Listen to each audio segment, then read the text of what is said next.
না থাকলে এতক্ষণে পাকিস্তান হয়ে যেত।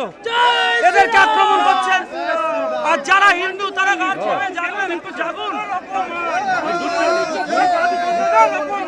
ভাই। আমাকে একটা কথা বলুন, আমি হিন্দুর হয়ে কথা বলি, আমি সাম্প্রদায়িক, আমি হিন্দুর বিরুদ্ধে কথা বলবো, আমি সেকুলার, এটা হতে পারে?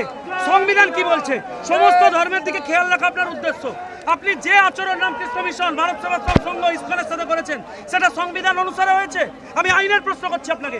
আপনি শাসক, আপনার কাছে আজকে বাংলার আপমার হিন্দুরা জানতে চাইছে যে এটা আপনার হচ্ছে ধর্মনিরপেক্ষতা।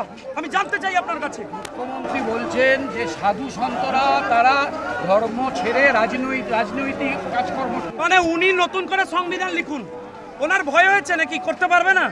করলে অসুবিধা হয়েছে? বাংলায় কি সাধু অসাধুর লড়াই চলছে?